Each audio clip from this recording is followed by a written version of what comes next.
তো বাবুরে ভাই, পরীক্ষার আগের রাত মানে আমার জীবনের একমাত্র সময় যখন আমি হঠাৎ করে অত্যন্ত ধার্মিক, অত্যন্ত দায়িত্ববান আর অত্যন্ত আগে কেন পড়িনি বলা প্রজাতির প্রাণীতে পরিণত হয়ে যাই। মানে পরীক্ষার আগের দিনের দুপুর পর্যন্ত ছিলাম আরে অনেক সময় আছে, পড়ে নেবো রাতে, কিন্তু রাত 12টা বাজতে না বাজতেই হে বই, হে কলম, হে প্রশ্নপত্রে বসে থাকা দেবদূত, আমাকে রক্ষা করো। ভাই লাস্ট মোমেন্টে বই খুলতে গেলাম, বইটা আমার দিকে তাকিয়ে বলছে, ভাই আমরা আগে কখনো দেখা করেছি?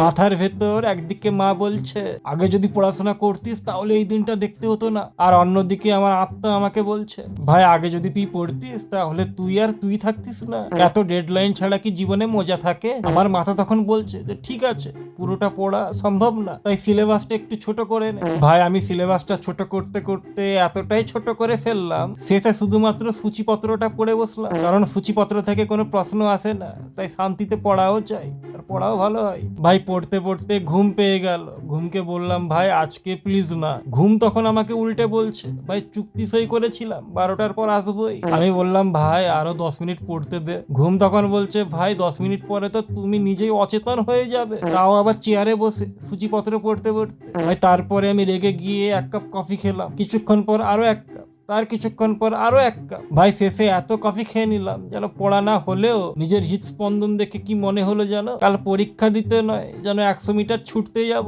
হঠাৎ তখন কি মনে হলো কি জানি, ভাবলাম যে ভাই কালকে পরীক্ষাটা কোন সিলেবাসে। বইটা দেখে বুঝলাম ভাই এতক্ষণ ভুল বই পড়ছিলাম, যে বইটা পড়া দরকার ছিল সেটা টেবিলের নিচে জিমের ডাম্বেলের পাশে পড়ে আছে। মানে নিজের শরীর চর্চাতেও ফেল করেছি, আর কাল যে পরীক্ষা সেই পরীক্ষায় ফেল করারও প্রস্তুতি নিচ্ছি। তারপরে আমার বন্ধু আমাকে মেসেজ করছে, ভাই কি রে পড়াশোনা কদ্দূর? আমি তো 3 বার রিভাইজ করে ফেললাম। ভাই বিশ্বাস করো এমনিতে টেনশনে গরম লাগছিল, আর এখন বন্ধুর এই কথাটা শুনে গা থেকে আগুন বেরোচ্ছে। হঠাৎ মনে পড়লো আগামীকাল পরীক্ষায় 10 নম্বরের প্রশ্ন নিশ্চিত আসবে, আমি নোট করবো বলে খুব খুশি হলাম। তারপর দেখি বই সেই চ্যাপ্টারটাই নেই, বই যেন আমাকে বলছে, বাবু তুমি ধোকা খাইছো। ভাই রাত 2টার সময় টেনশন এত বেড়ে গেল, আমি গুগলেও সার্চ দিলাম আমি কি ভাগ্যের জোরে পাস করতে পারবো। গুগল উত্তর দিল, আবে বোকা।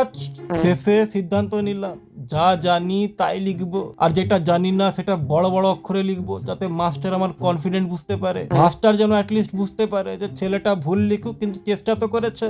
যদিও তিনি বলবেন যে ছেলেটা চেষ্টা করেছে ঠিকই, কিন্তু আমাকে হার্ট অ্যাটাক দিতে।